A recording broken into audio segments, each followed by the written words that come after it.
there's always balancing between North and South, Muslims and Christians.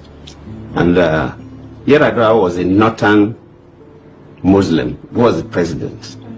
And he took over from a Southern Christian, Obasanjo, who ruled for 8 years.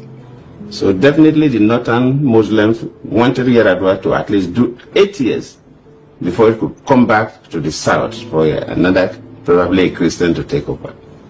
But well, the health issue came up, and it was the problem. And that is why even to allow me to act was an issue. When Yar'Adua was going for the medical checkup, actually a letter was written. Of course, the Constitution says that for the Vice President to act, the President would send a letter to the Senate and the House of Rep, informing them. That letter was written, but the person who the letter was handed over to, I will not mention the name to you now, was one of the aides of Yar'Adua, refused to submit the letter to the National Assembly. And Yar'Adua became so ill that he had no control of issues.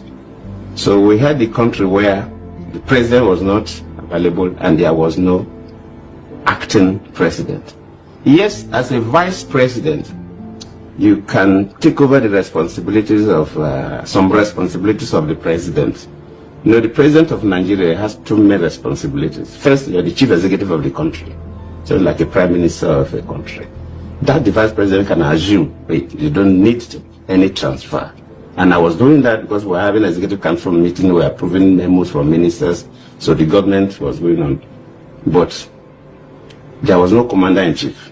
Which is the second responsibility of the president of Nigeria, besides being the executive head of the country.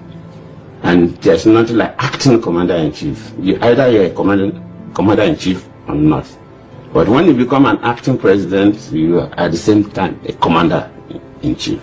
So that was lacking, and no country allows that gap. A country like America, you don't allow that gap at all. Yes. If American president wants to, even if it's a whitlow, that he require anesthesia, that he will be off for 5 minutes, he will hand over to the vice president. Yes. Before that procedure. Immediately he regained consciousness to take over. But we stayed for some time.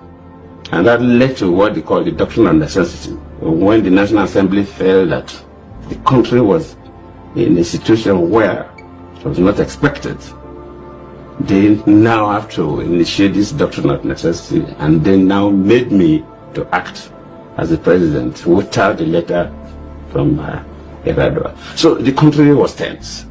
And under this North-South divide, Christian-Muslim divide, it was really tense. And every day I was hearing about coup. I remember one day, I will not mention the names of some of my friends, Vice President, that time I was not even acting. They have not even moved the doctrine of necessity. I was still the vice president. No, you don't have to sleep here.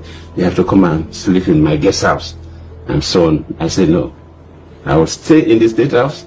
If anybody wants to kill me, it's better you kill me in the State House, so the Nigerians will know that they assassinated me in the State House. They know I have not committed any offense. If I decided to go and stay in a guest house, and wherever I'm going, security people would know. And if people go and kill me there, they will now say Indian girls brought apple to kill me. And I wouldn't want that kind of story. But if they assassinate, it's better that I die here in the State House than being assassinated outside the State House. Because all kinds of stories